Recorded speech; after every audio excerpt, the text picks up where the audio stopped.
김성진의 읽어주는 남자.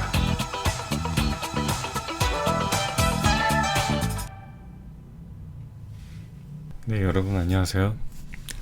김성진의 읽어주는 남자의 김성진입니다. 제가 원래 약간 오디오북 쪽으로 체중을 좀 해서 유튜브에 3분 리뷰 이렇게 올리려고 했었는데 뜻밖에도 이렇게 섬이 쓰고 바다가 그려주다 라는 한민복 시인님께서 쓰신 책을 시공사에서 보내주셨어요. 김성진의 읽어주는 남자에 읽어달라고 이제 보내주셨는데, 제가 원래 이 유튜브를 운영을 할 때 유튜브하고 그 다음에 오디오 클립 둘 다 이렇게 운영을 하면서, 유튜브는 이렇게 비디오도 제공이 되고 오디오 클립 같은 경우에는 비디오 말고 오디오로만 이렇게 프로그램이 진행이 되는데, 유튜브를 보고 연락을 주셨는지 아니면 오디오 클립을 보고 연락을 주셨는지 확신하진 않지만, 아마도 오디오 클립에 제가 올렸던 클립들을 보시고 저한테 연락을 주신 것 같아요. 그래서 이렇게 저한테 책을 읽어 주실 수 있겠느냐고 여쭤보셔서, 저는 또 이런 기회는 놓치는 스타일이 아니거든요. 그래서 바로 감사히 하겠다고 말씀을 드렸죠. 시공사에서 엄청 많은 프로그램을 하고 있더라고요. 홈페이지에 들어가 봤더니 마블이랑 또 콜라보레이션을 해서, 제가 또 스파이더맨을 좋아하기 때문에, 하긴 마블 히어로들을 좋아하지 않는 사람이 또 그렇게 많지는 않죠. 그 히어로들이 주는 그 짜릿한 느낌? 프레쉬한 느낌? 그런 게 또 있거든요. 그래서 제가 또 스파이더맨 관련된 설정집이 있으면 읽어보면 좋겠다라고 말씀도 드렸었어요. 그럼 이 책은 어떤 책인지에 대해서 먼저 제가 말씀을 드려야겠죠. 제가 책을 잘 이렇게 들고 있지 않아서 이렇게 들으면은 되게 어색하고 엄청 무거워야 되는데 굉장히 가벼워요. 이렇게 가벼워도 되나 싶을 정도로 가볍기 때문에 느낌이 굉장히 희한합니다. 이 책이 그래도 250페이지 정도 되는 책인데 이렇게 가볍다는 게 책의 무게. 책은 이렇게 가벼운데도 이 안에 있는 내용들은 굉장히 꽉 차 있죠. 글자들의 무게가 이 잉크가 아니라 하나하나의 무게감을 만약에 가지고 있는 것들이었다면 이 책은 굉장히 무거워서 저는 들어보지도 못했겠죠. 책이 주는 그 가벼움과 무거움, 책이라는 건 가벼움과 무거움을 두 가지 다 가지고 있어서 매력적인 것 같습니다. 이 책을 보시면 섬이 쓰고 바다가 그려주다라는 이 에세이라는 작품은 한민복 시인님께서 쓰신 책인데, 이 한민복 시인님께서는 어떤 분이시냐면 약간 자본과 물질에 대해서 우리가 살고 있잖아요.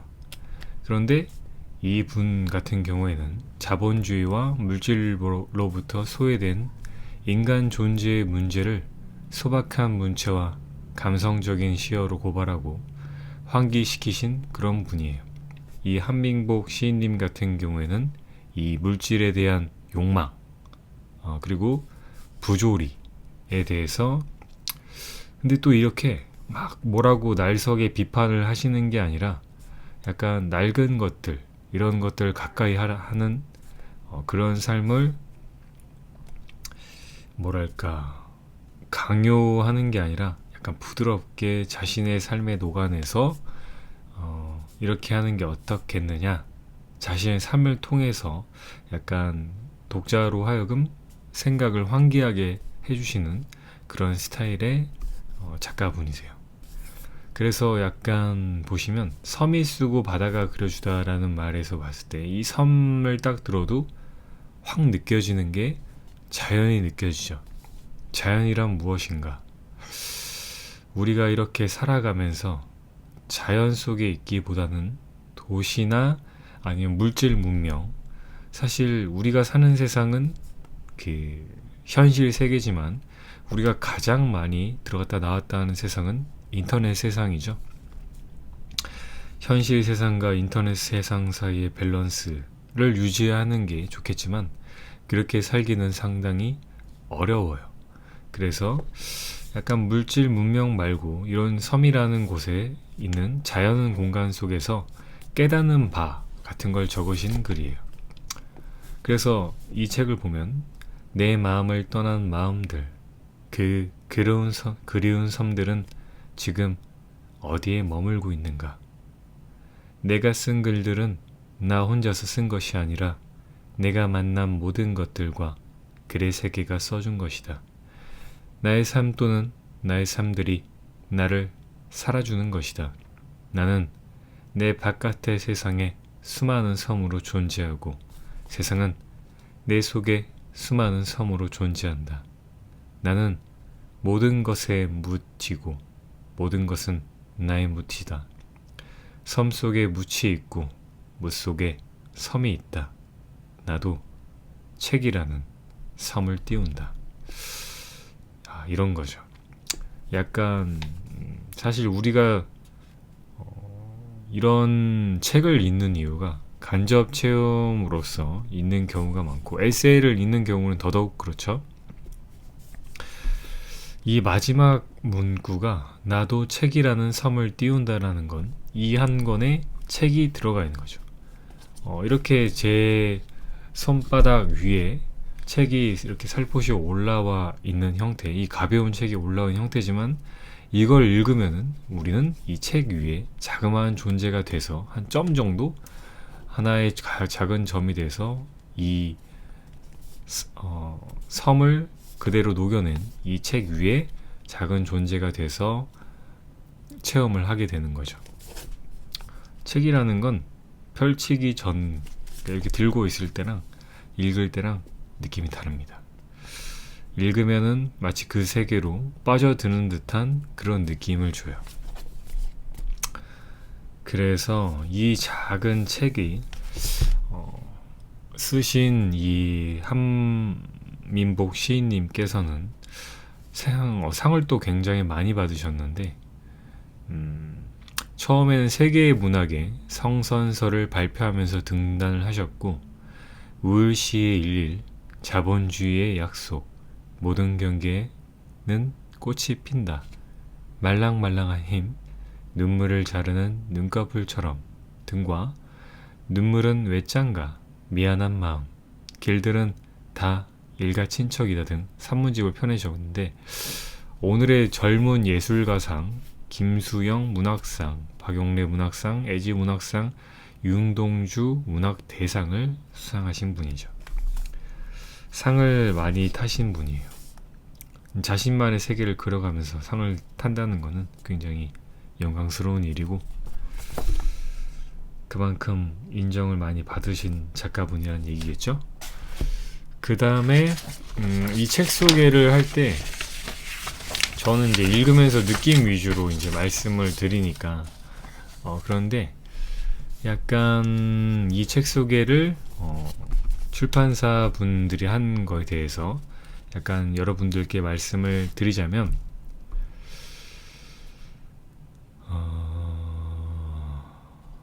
이분 같은 이 시인분께서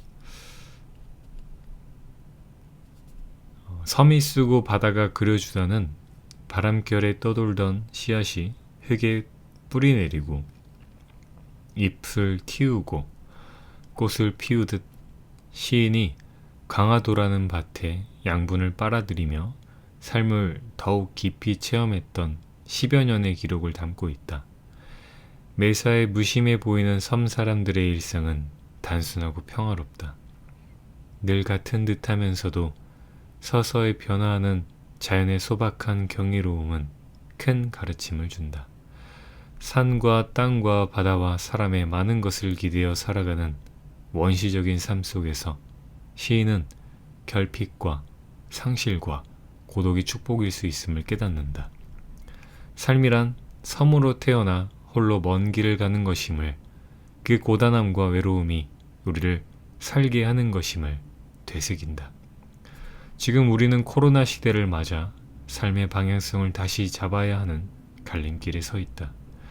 함희복 시인이 담아낸 진솔한 언어들은 현대 문명이 주는 달콤함과 북적거림에 익숙해 있는 동안 상실했던 나와 삶의 의미를 다시 만나는 마음의 공간을 터줄 것이다. 그리고 시인이 직접 선별해 심어놓은 아름다운 시편들은 무언가로부터 뒤처지고 있다는 조급함과 분주함에 여유를 선물할 것이다. 라고 써있어요.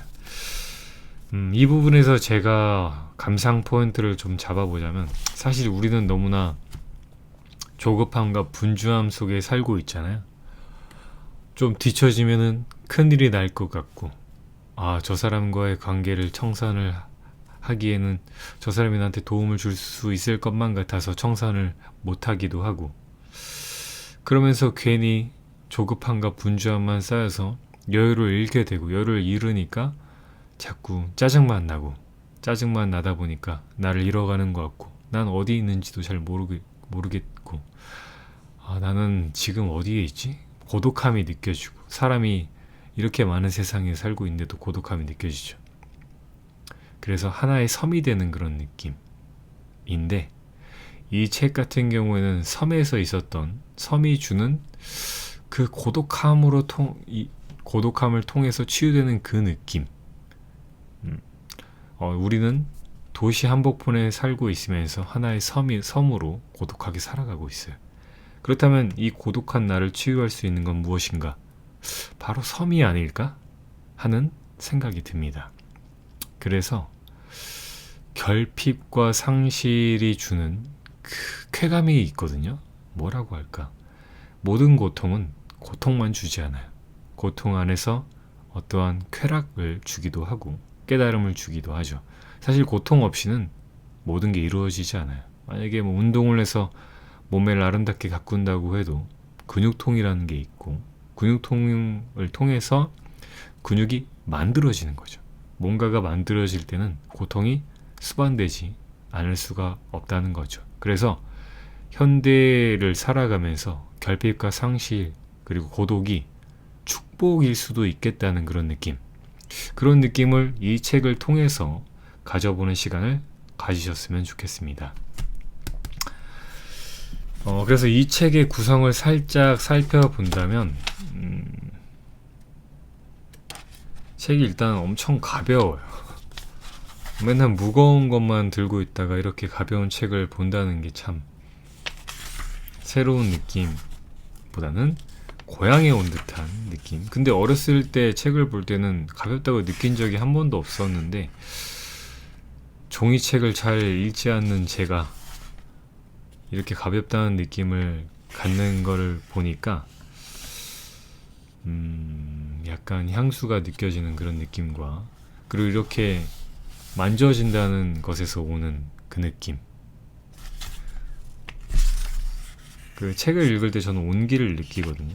사실 온기라는 게 제가 저의 따뜻함을 이 책에 스며들게 하고, 이 책이 다시 저에게 온기를 전해주는 그런 형태인데, 종이책을 읽는 분들이 바로 이 온기 때문에 계속 읽으시는 게 아닌가 싶습니다.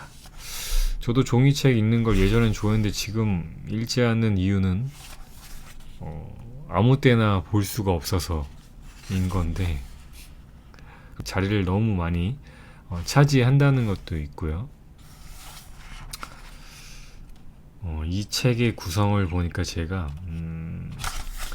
이렇게 에세이 형태로 쓱 나가다가 이렇게 한 번씩 시가 섞여져 있어요. 보시면 이렇게 돼 있는 거에서 여기 이렇게 살짝 색이 옆부분에 색이 좀 칠해져 있는 부분이 있죠. 요게 바로 이런 이제 그림이나 사파 그리고 시가 이렇게 돼 있습니다. 그러니까 시를 읽으시다가 에세이를 보다가 사진을 보다가 나의 감상에 젖었다가 이렇게 진행이 되는 책이라고 볼 수가 있겠죠. 여기 사진도 있고요. 요런 또 이제 멀티 미디어 믹스 느낌이 나는 요런 형태가 또 책을 읽을 때 느낌을, 감각을 좀 다양하게 느낄 수 있도록 만들어주죠. 이런 돌을 보면서도 우리는 힐링에 잠길 수 있어요. 그러니까 자연이 주는 그런 힐링의 감각이 있거든요. 물론 약간 그런 거 있죠. 뭐가 있냐면 우리가 미술관에 가서 미술 작품을 볼 때와 인터넷에서 사진을 보면서 그 작품을 감상하는 것과는 많은 차이가 있어요. 때로는 엄청나게 거대한 미술 작품을 보면서 기절하는 사람도 있을 정도로, 근데 그 기절할 정도의 그 감각을 인터넷에 있는 사진을 보면서 느끼지 못하죠. 실물을 볼 때 우리는 그런 감정을 확실하게 느낄 수 있어요. 그런데 이 사진이라는 건 참 특이하게도 우리가 그냥 평상시에 이런 돌을 봤을 때 아무 느낌이 없다가도 이 사진을 찍은 분이 느꼈던, 그리고 전달하고 싶었던 그 감정을 담아낼 수가 있거든요. 그래서 이런 돌이 찍힌 요 사진으로도 우리는 힐링을 받을 수 있다는 거죠. 뭔가 정화가 되는 그런 느낌이 있어요. 그리고 휴대폰을 통해서 볼 때는 눈이 아프죠.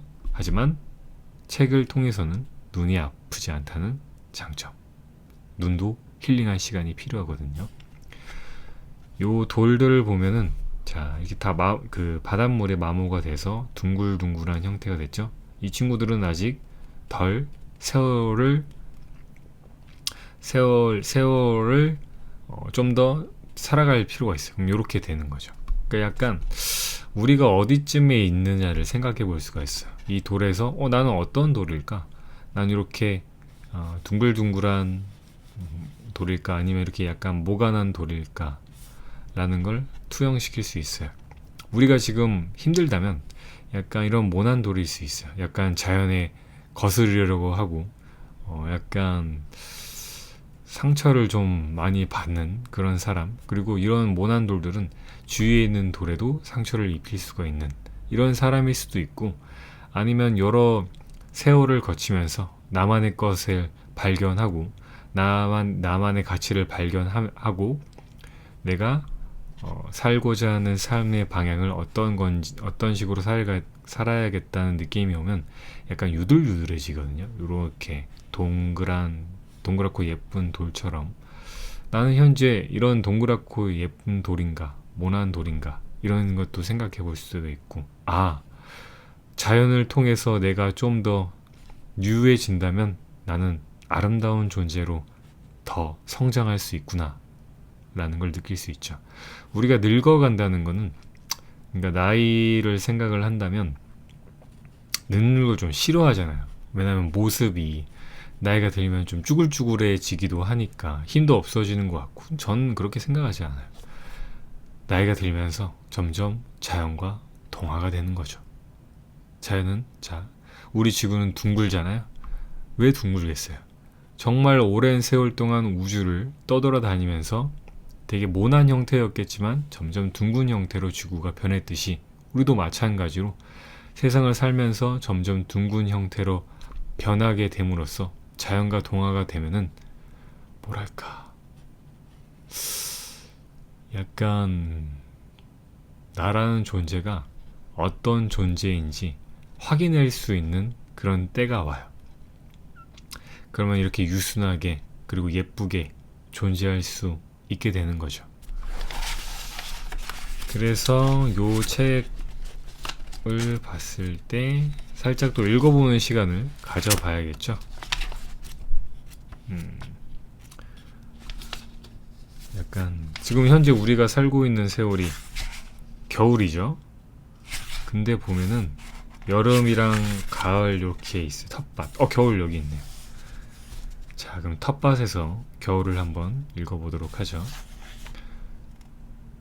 먹을 것 없는 새들 날라와 먹으라고 털지 않는 고요미 눈 내린 텃밭에 듬성듬성 떨어졌습니다. 검고 쪼글쪼글하지만 단 고요말, 텃밭은 누가 봉송으로 돌린 백설기 한 켜 같았습니다. 자, 그럼 가을 한번 읽어볼까요? 조심하세요. 토마토는 살짝 건드리기만 해도 향기로 경고를 합니다. 곁순을 따줘야 토마토가 많이 달리지. 겁이 많은 토마토. 하루 내내 토마토 향기가 구구절절했습니다. 며칠 지나자 다시 곁순이 본줄기보다 더 잘 자라났습니다. 곁순을 더 잘 키우는 토마토가 잡념을 더 잘 키우는 나와 친구 같아 악수도 청해보았습니다. 토마토밭 앞 고염나무 그늘에 앉아 토마토를 먹다가 토마토에게 미안한 마음이 들기도 했습니다. 토마토는 내가 먹는 것보다 까치가 쪼아 먹는 걸 더 좋아하지 않을까? 씨앗을 위해. 북상하는 태풍에 토마토 섭이 견딜 수 없을 것 같았고 끝물이 고해서 토마토를 베었습니다. 밑둥치를 바싹 쳤습니다. 다음 날이었습니다. 토마토 포기마다 한 뼘 정도 되는 땅이 동그랗게 젖어 있었습니다. 누가 물을 주었을까 살펴보다가 깜짝 놀랐습니다. 잘린 토마토 줄기가 젖어 있었습니다. 토마토 뿌리는 없는 줄기를, 가지를, 꽃을, 열매를 포기하지 않았던 거였습니다. 태풍은 비켜 지나가고 한낮은 뜨거웠습니다. 토마토 포기 주위 흙이 낮에는 말랐고 아침이면 다시 젖어 있었습니다. 토마토 뿌리를 뽑고 물을 심으려던 계획을 나는 미룰 수밖에 없었습니다. 끝내 토마토 뿌리를 뽑아낼 수 없어 물을 심지 못했습니다. 고염나무가 잎을 다 떨어뜨리고 열매만 가득 매달고 있습니다. 식물들은 멀어도 가지 끝인 텃밭에 열매를 가꿉니다.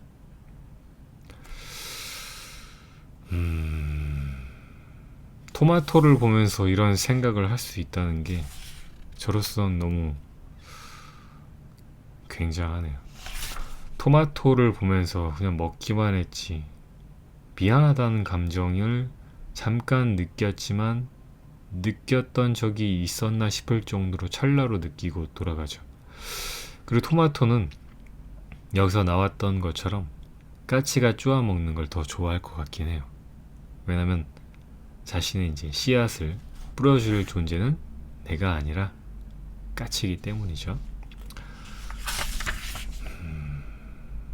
사실 우리가 살고 있는 이 세상은 우리 인간만 사는 세상이 아니라 토마토도 살고 있는 세상인데 우리는 토마토와 공생을 하고 있는가 라는 생각을 하게 되네요. 우리도 까치처럼 토마토와 공생을 해준다면 토마토를 먹는 것에 있어서 죄책감을 크게 느끼지 않아도 될 텐데 말이죠. 그래서 앞으로는 토마토를 먹을 때 죄책감이 들지 않도록 공생하는 것에 대해서 생각을 하면서 씨앗을 어느 토마토가 자랄 만한 곳에 따로 모아서 뿌려준다거나 그런 것도 한번 해보면서 토마토의 감정을 느껴보는 그런 시간을 갖는 것도 좋을 것 같아요. 이렇게 읽어보면서 이제 또 시를 한 편 또 읽어봐야겠죠. 저는 이렇게 목차를 보면서 어떤 부분을 읽어볼까 고민을 하는 시간을 또 좋아하는 편이라서 텃밭 너무 좋았어요. 그 다음에 추억 속의 라디오, 뱃멀미, 내 인간의 축구, 절박, 봄비, 시계, 수작 거는 봄. 수작 거는 봄이라. 수작 거는 봄 느낌이 있네요. 봄이 수작을 건다고? 이런 것도 봐줘야죠. 제목이 너무 좋잖아요. 166페이지를 또 이런 느낌. 이 힐링이 되죠. 사실 이게 힐링이라는 게 이건 사진을 통해서도 진짜 충분히 할 수 있는 건데 우리는 너무 강한 것만 찾지 않았나 싶네요. 166페이지 수작 거는 모험. 저는 지금 뭘 하고 싶냐면 시를 읽고 싶은 느낌이 마구 쏟아져 내리거든요. 지금 약간 이 창에 맺힌 이 보니까 비는 아니에요. 먼지인가? 먼지 안에서도 아름다움을 느낄 수 있어야 되거든요. 사람은 누구나 신비한을 갖고 있기 때문에 어느 순간에도 반짝이는 요정을 발견할 수 있어요. 파스 한 장. 나마자기. 나마자기가 뭐지? 요걸 한번 읽어볼까요? 나마자기. 어찌 멸망의 빛이 이리 아름답다냐. 뻘이 돋아지며 죽어가고 있다는 환경지표 식물이라 했던가. 무 쪽의 묽음에서 바다 쪽 푸르름까지 색경기 허물어 무지개 파티로구나. 조금 발에 뻘물 뒤집어 쓰지 않아 빛깔 더 고운 나마자기야. 너는 왜 해질녘에 가장 아름다운 것이냐. 채송화 잎처럼 도통한 내 입 따 씹으면 눈물처럼 짭조름하다. 뻘에 박혀 있는 둥근 바위 그림자. 해 떨어지는 순간 너희들 위로 무게 버리고 길게 몸 펴며 달린다. 바위 그림자 달리는 속도라니 소멸이 이리 경쾌해도 되는 것인가. 깨줄래기 때 그림자 투하하며 날자 칠개들 일제히 뻘구멍 속에 숨는다. 얄리얄리 얄라시엉 망조든 나라 슬퍼 굴조개랑 너를 먹고 산다 했던가. 나마자기야 나마자기야 어찌 유서가 이리 아름답다냐. 여기서 느낄 수 있는 감정은 저도 석양을 보면서 항상 아름답다고 생각을 하거든요. 근데 사실 해는 죽는 게 아닌데 석양을 보면서 저는 죽음을 생각하지 않아요. 아름답다? 석양. 어떻게 빛이 이렇게 황금빛으로 바뀔까? 그 아름다운 찰나. 거기서 죽음을 느낀 적은 없어요. 저는. 그런데 약간 해질녘이 가장 아름답다는 얘기는 약간 죽기 직전에 가장 아름다움을 표현을 하신 것 같아요. 저는 아름답다는 느낌, 죽기 전이 아름다울 수가 있나? 저는 죽음에서 아름다움을 느끼는 스타일이 아니라서 이 부분에 대해서는 표현이 좋다는 건 느껴지겠는데 약간 감정이 그렇게 막 차오르지가 않았어요. 다른 시를 또 읽어보도록 하죠. 저는 약간 책을 볼 때 여기저기 막 살펴보면서 보는 걸 좋아하거든요. 목차에서 약간 제목에 끌리는 게 있으면 그거 위주로 봅니다.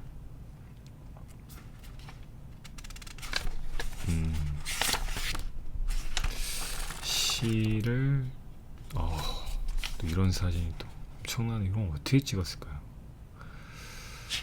이걸 실제로 느껴봐야 되는데.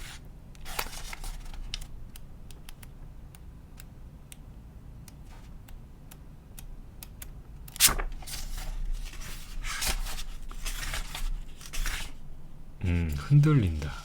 흔들린다를 한번 읽어보도록 할게요. 흔들린다.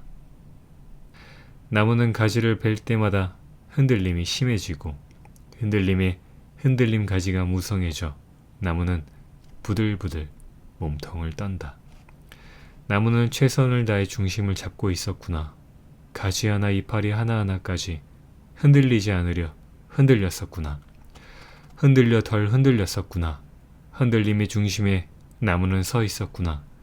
그들을 다스리는 일도, 숨을 쉬는 일도, 결혼하고 자식을 낳고 직장을 옮기는 일도 다 흔들리지 않으려 흔들리고 흔들려 흔들리지 않으려고 가지 뻗고 이파리 틔우는 일이었구나. 이게 참 시인들의 시각은 달라요. 흔들리는 가지를 보면서 이런 느낌 같지 않거든요.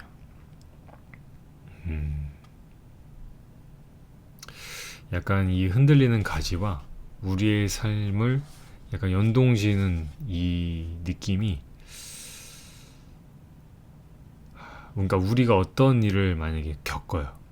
어떤 변화가 될 수도 있고, 여기서 이제 적혀져 있는 그늘을 다스리는 일도, 숨을 쉬는 일도, 결혼하고 자식을 낳고 직장을 옮기는 일도 전부 다 가지에 뻗어나가는 그 하나의 포인트라고 할까요? 가지가 생겨나는 그 지점인 거죠. 여기 아니면 여기 또 여기 이런 식으로 우린 계속 뻗어나가고 있죠. 근데 이게 뻗어나갈 때마다 우리는 흔들리지 않으려고 하지만 흔들리죠. 근데 저는 흔들렸으면 좋겠어요, 사실. 왜냐하면 흔들리지 않으려고 한다고 해서 흔들리지 않는 것도 아니고, 그 감정이 주는 고통도 있겠지만 쾌감도 있거든요. 그래서 이런 흔들리는 일에도 내가 흔들리고 있구나 하고 마음껏 흔들리고 싹 울어서 해소해버리고, 즐거운 일이 있으면 우리가 마음껏 웃는 것처럼 슬픈 일이 있으면 당연히 울어줘야죠.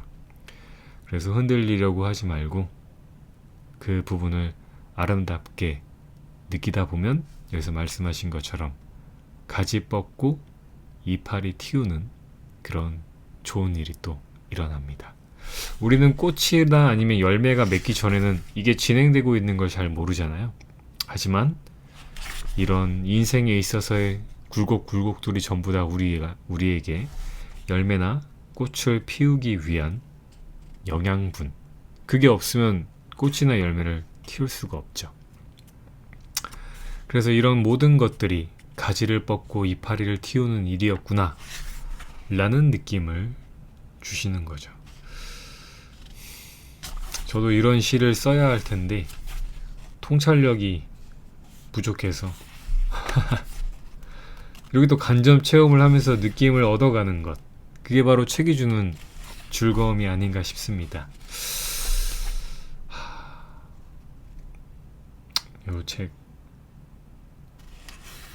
너무 훌륭하네요. 그러니까 이 책을 통해서 어떤 것을 느낄 수 있으리라 사실 우리는 기대를 하고 보잖아요. 언어에서 향을 느낄 수 있으실 것 같아요. 그러니까 책을 읽으면서 향기가 느껴지고 그 섬의 한 부분이 잘려져서 이 책 사이사이에 끼워져 있다고 생각하시면 됩니다. 시를 통해서 향기를 느낄 수도 있고, 아니면 이런 사진을 통해서 향기를 느낄 수도 있고, 아니면 이 시인분께서 느끼시며 쓰셨던 에세이를 통해서, 에세이라고 해도 이 사실 섬에서의 일상이었겠죠. 이 일상을 통해서도 향기를 맡으실 수 있습니다. 그래서 이 책을 한번 읽어보시면 제가 말씀드렸던 그런 간접 체험을 하실 수 있으리라 또 기대가 되고요. 그리고 오랜만에 이렇게 책을 들고 있으니까 그것만으로도 느낌이 좋아요. 이 시공사분께서 이렇게 좋은 책을 보내주셔서 너무 감사드립니다. 그리고 이렇게 보시면 이런 엽서, 카드, 그리팅 카드, 작가 메시지 그리팅 카드를 또 이렇게 보내주셨어요. 새해 복 많이 받으라는. 또 이런 카드를 또 제가 주고받은 지가 꽤 오래됐는데 이렇게 받으니까 또 좋네요. 이런 그림들, 이 섬 느낌, 석양인가? 해가 뜰 땐가? 약간 빛의 산란이 이렇게 일어나는 걸 보니까 약간 석양일 경우에는 요 느낌 아니거든요. 약간 빛이 여기 이렇게 약간 떠오르는 듯한 느낌이 좀 있네요. 뭐 감상하는 사람에 따라 다르겠죠. 이 해가 떠오르는 것처럼 보이는 분도 계실 거고, 저 이렇게 가라앉는 듯한, 해가 지는 듯한 느낌을 받는 분도 계시겠죠. 누군들 꽃을 보며 눈 감아 보지 않았으랴. 누군들 꽃을 보며 누군가를 그리워해 보지 않았으랴. 여러분은 꽃을 보면서 어떤 감정을 느끼는지 궁금하네요. 저는 꽃을 보면서, 여자분들이 꽃을 받을 때 그리움이란 느낌인가? 향기도 맡고 꽃을 봤을 때 그런 시각적인 아름다움도 있겠지만 그리워함이 느껴지는 걸까요? 그 다음에 또 날마다 새 사람이고 첫사람, 올해 365일도 날마다 새 사람으로 첫사람으로 사시기 바랍니다. 2021년 새아침 나태주 드립니다. 우리는 항상 새해가 되면은 다시 태어나는 그런 기분을 느끼곤 하잖아요. 그런데 이걸 굳이 1월 1일이나 아니면 설에만 느끼는 게 아니라 매일 이 느낌을 가질 수가 있는 건데, 매일매일이 새 사람이 되는 듯한 그런 느낌. 근데 그런 느낌을 책을 통해서 우리가 가질 수가 있는 게, 책을 통해서 어떠한 경험을 하면은 뭔가 산뜻해지는 그런 경험이 있어요. 마치 내가 다시 태어난 듯한 느낌? 약간 새로운 피로 수혈을 받은 듯한, 그런 온몸이 새로움으로 적셔지는 듯한 그런 느낌? 그런 느낌을 받을 수가 있기 때문에 많은 분들이 책을 읽으시는 거니까, 이 책을 통해서 마치 내가 섬에 있는 것처럼 약간 섬이 주는 그런 감각과 아름다움을 섬 위에서 느끼는 것처럼 느껴보는 시간이 되셨으면 좋겠고, 그리고 여기 마지막 문구에서 나도 책이라는 섬을 띄운다 라는 게 있잖아요. 저는 항상 어떤 걸 강조를 하는 편이냐면, 물론 책을 통해서 간접 체험을 하는 것도 좋지만 저는 나만의 스토리를 반드시 만들어 가야 된다고 생각을 하기 때문에, 이 책이 한 권의 섬이라면 여러분도 한 권의 섬을 작성해 보셨으면 좋겠어요. 그러니까 방금 보셨던 것처럼 이 책의 구성이 사진도 있고 에세이도 있고 시도 있잖아요. 그런 것처럼 여러분도 휴대폰 카메라로 간단하게 사진을 한번 찍어 보시고, 거기서 느껴지는 감각을 아까 읽어드렸던 그 시처럼 약간 뛰어난 통찰력으로 한번 묘사를 한번 해보세요. 그게 사실 시가 되는 거거든요. 물론 내가 쓴 시는 좀 별로일 수 있는데 라고 생각을 하실 수 있겠지만, 자기 마음대로 쓰면은 또 아름다운 시가 분명히 될 수가 있어요. 그래서 내가 찍은 이 사진을 보면서 나만이 느낄 수 있는 감정을 한번 끌어올려서 표현을 한번 해보는 거죠. 내 삶과 연관 지어서 또 쓰시면은 또 다른 느낌의 감상 포인트가 또 만들어지는 거고, 그런 게 바로 통찰력이기 때문에 한번 연관을 한번 시켜보세요. 원래 창조라는 건 1 더하기 1을 통해서 이루어지는 거니까요. 1 더하기 1이라고 하면 약간 창문으로 묘사하는 경우가 있잖아요. 그 창문을 한번 열어서 자신의 내면을 들여다보세요. 그 창문은 우리가 봤던 그 창문이지만, 그걸 열면 그 안에 있는 세상은 우리만이 만들어낼 수 있는 내면 세상이 열릴 수 있는 거예요. 그래서 시를 통해서 나만의 내면 세상을 들여다보시고 밖으로 표현도 한번 해보세요. 그리고 에세이를 또 작성을 해보시는 것도, 사진을 통해서 시를 적어보셨으니까 에세이 같은 경우에는 자신이 느꼈던 그런 상황, 자신이 경험했던 그런 상황들을 적는 게 에세이잖아요. 그냥 자신이 겪었던 그 사진을 찍었던 그 사진을 찍고 시를 쓰면 새로운 감정이 나타나기 때문에 무슨 행동을 해도 적을 만한 경험이 됩니다.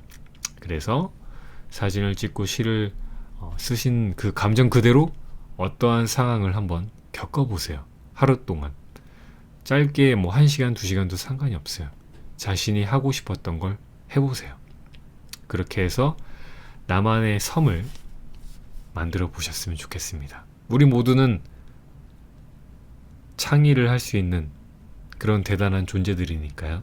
나만의 창의를 한번 해보시는 시간을 가지셨으면 좋겠습니다. 그래서 이번 숙제는 나만의 섬 만들기. 그리고 이 섬은 어떻게 하면 된다고 말씀을 드렸냐면 간단하게 휴대폰 카메라로 사진을 찍고 시를 적어보고 그 감정으로 1시간이나 2시간 정도 나의 삶을 체험해보는 것입니다. 그렇다면 들어주셔서 감사하고 봐주셔서 감사합니다. 그리고 이렇게 좋은 책을 보내주신 시공사분 사랑합니다. 또 보내주시면 너무 감사히 또 읽도록 할게요. 또 이 종이책이어야만 이렇게 제가 이렇게 만져가면서 그 말을 할 수 있기 때문에 이게 저 편해요, 사실. 근데 저는 종이책을 만약에 사면 이거 버리기가 너무 아깝고 다시 팔기가 좀 그래요. 그래서 저는 잘 안 사는데 이런 책을 또 주시면 제가 소중히 소장을 하고 다른 분들께도 추천을 해서 드리고 하겠습니다. 정말 감사드리고 여러분께도 감사하는 시간을 갖도록 하겠습니다. 그러면 안녕. 다음에 또 만나요.